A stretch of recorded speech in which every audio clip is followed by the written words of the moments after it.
எருசலேமிலே 3வது தேவாலயம் வரணும். இதுவரைக்கும் 2 தேவாலயம் இருந்துச்சு, அவர்களுக்கு 3வது தேவாலயம் வரணும். இதுதான் தேவாலயம். முதல் தேவாலயம் சாலமோன் கட்டினது, நேபுகாத்நேச்சார் இடிச்சிட்டார். 2வது தேவாலயம் செருபாபேல் கட்டினது, தீத்துராயன் கிபி 70 இடிச்சிட்டார். அதற்கு பிறகு அங்கே வேறொரு வழிபாட்டு தலம் 10ஆம் நூற்றாண்டிலே கட்டப்பட்டது. இப்போ வரைக்கும் அதுதான் அங்கே இருக்கிறது. இப்போ 3வது தேவாலயம் வரணும். 2 வசனம் இருக்கு, நீங்க நோட் பண்ணிக்கோங்க, வாசிக்க வேண்டாம், அப்புறம் வீட்டில் போய் வாசிக்கோங்க. தானியேல் 9:27, மத்திய 24:15, இது 2லையும் 3வது தேவாலயத்துக்கான குறிப்பு இருக்கு. பரிசுத்த ஸ்தலத்திலே அதை நிற்க காணும் போது அப்படின்னு இருக்கு. அப்படின்னா இன்னொரு பரிசுத்த ஸ்தலம் தேவாலயம் யூதர்களுக்கு வரணும். அந்த வாரம் சென்ற பின்பு பலியையும் காணிக்கையும் ஒளிய பண்ணுவார் அப்படின்னு இருக்கு. தானியேல் 9:27. அப்படின்னா பலி செலுத்தணும்னா பலிபீடம், ஆலயம் எல்லாம் வரணும். ஸோ 3வது ஆலயம் கண்டிப்பாக வரும். எங்கே வரணும் அப்படின்னு கேட்டீங்கன்னா, த டெம்பிள் மவுண்ட் அப்படின்னு சொல்லக்கூடியதான இந்த இடத்தில் தான் வர வேண்டும். த டெம்பிள் மவுண்ட் அப்படின்னு சொல்லுவாங்க.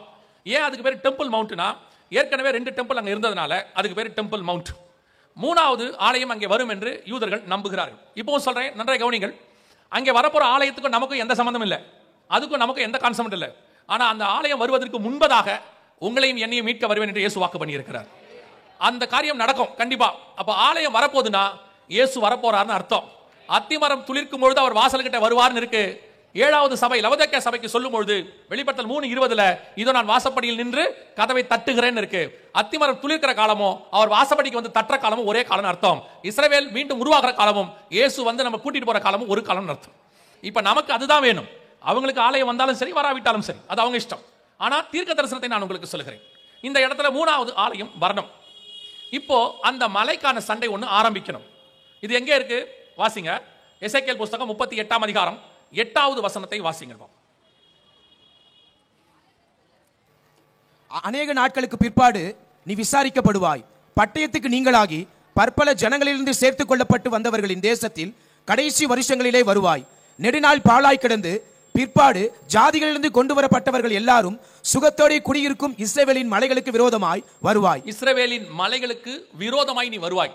எசேக்கியேல் 39:2 அடுத்த அதிகாரம் 2வது வசனம் வாசி. நான் உன்னை திருப்பி உன்னை 6 துறடுகளால் இழுத்து உன்னை வடப்புறங்களிலிருந்து எழும்பவும் இஸ்ரவேல் மலைகளில் வரவும் பண்ணி. இந்த வசனம் 2 வசனம் சொல்லுது, இஸ்ரவேலின் மலைக்கு விரோதமாய் ஒரு யுத்தம் நடக்கணும். அதான் ஃபைனல். முதல்ல இஸ்ரவேல்னு ஒரு தேசம் வந்தாதான் இது நடக்கும். 1948 வந்துருச்சு. அதற்கு பிறகு எருசலேமில் தான் அந்த மலை இருக்கு. எருசலேம்னு ஒன்று யூதன் கையில் வந்தாதான் அந்த சண்டை நடக்கும். 1967 அதுவும் வந்துடுச்சு. இப்போ இந்த மலைக்கான சண்டை வருது. 2023 அக்டோபர் மாதம் 7ஆம் தேதி இதற்கான சண்டை ஆரம்பித்தது. இதுக்கு பேரு அல் அக்ஸா ஃப்ளட் அப்படின்னு பேர். என்ன அர்த்தம் அப்படின்னு கேட்டீங்கன்னா, அந்த மலை இருக்கிற அந்த பகுதி முழுக்க எங்களுக்கு சொந்தம் அப்படின்னு ஹமாஸ் சொல்றாங்க. இல்ல அந்த பகுதி முழுக்க எங்களுக்கு தான் சொந்தம் அப்படின்னு சொல்லி யூதர்கள் சொல்றாங்க. இதற்கான சண்டை தான் 2023 அக்டோபர் மாதம் 7ஆம் தேதி ஆரம்பிச்சிச்சு. எசேக்கியேல் 38:8 எசேக்கியேல் 39:2 நம் கண்களுக்கு முன்பாக ஸ்டார்ட் ஆச்சு. ஆனால் இதுல ஒவ்வொரு நாடா ஜாயின் பண்ணணும். நல்லா கவனிச்சுக்கொள்ளுங்க. இதுல ஒவ்வொரு நாடா ஜாயின் பண்ணணும். முதலாவதாக இதுல ஈரான் வந்து ஜாயின் பண்ணியிருக்குது. எசேக்கியேல் 38:5 வாசிங்க பார்ப்போம். அவர்களோட கூட பெர்சியரும். பெர்ஷியா என்பது இன்னைக்கு உள்ள ஈரானுடைய பெயர்.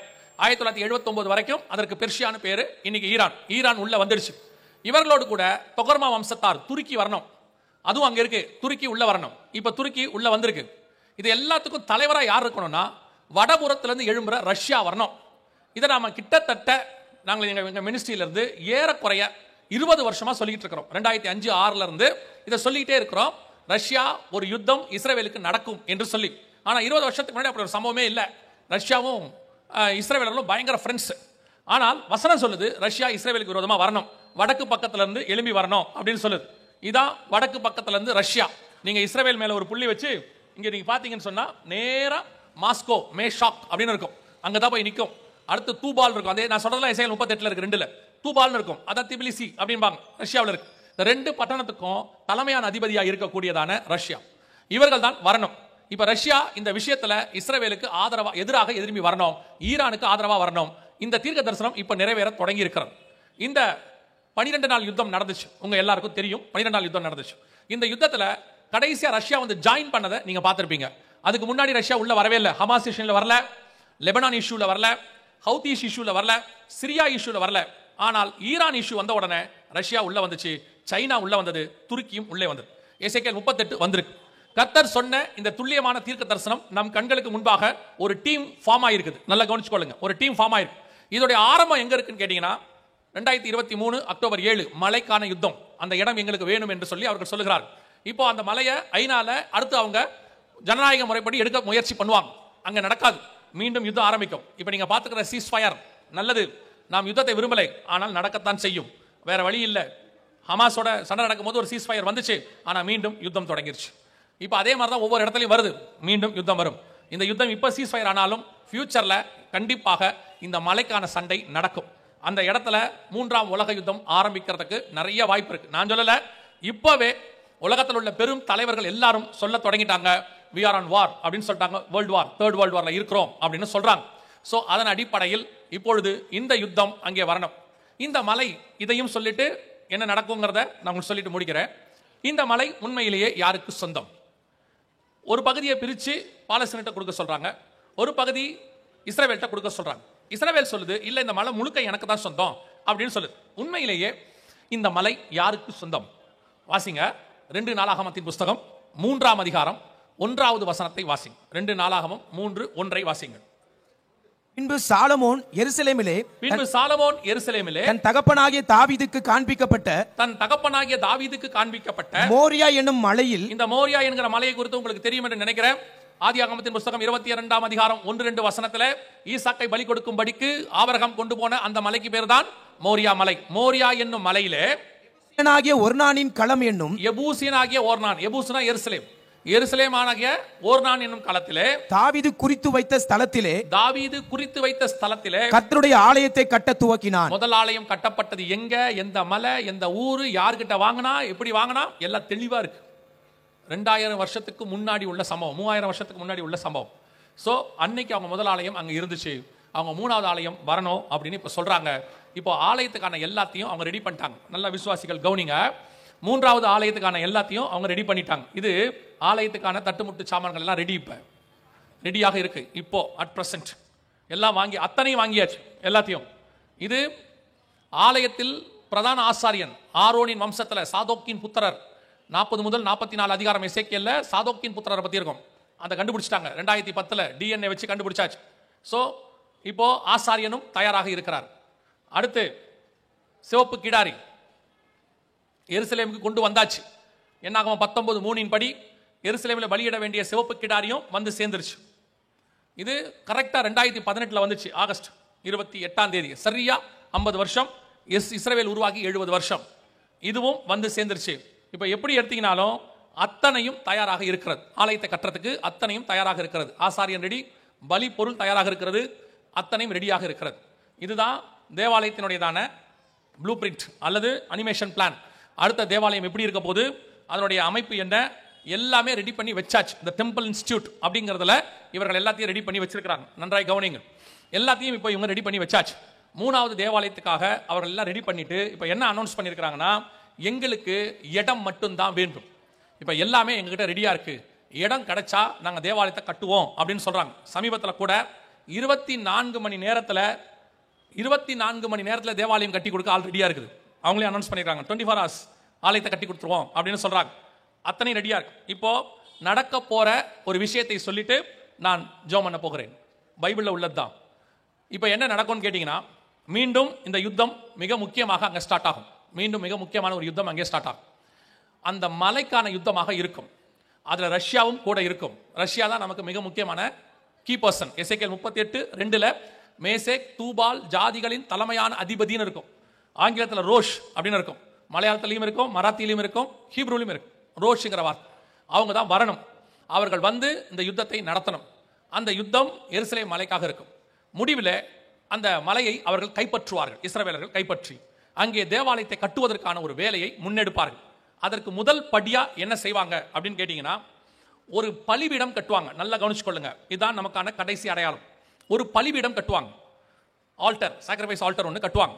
அந்த ஆல்டர் கட்டுறதை நீங்க பார்த்துட்டீங்கன்னா, நம்ம எல்லாமே முடிச்சாச்சு. இனி கிளம்ப வேண்டிய நாள் தான் பாக்கி. நினையாத நாளிகளை இயேசு வந்து கூட்டிட்டு போயிட்டே இருப்பார். அவ்வளவுதான். என்னங்க இவ்வளவு கான்ஃபிடென்ட்டா சொல்றீங்க? 2000 வருஷத்துக்கு முன்னாடி இயேசு சொன்ன இத்தனை விஷயங்களும் டைம் லைனா 70 வருஷத்துக்குள்ள துல்லியமாய் நடக்குமானால் அவர் வருவேன் என்கிற வாக்கு தத்தமும் துல்லியமாய் நடக்கும்.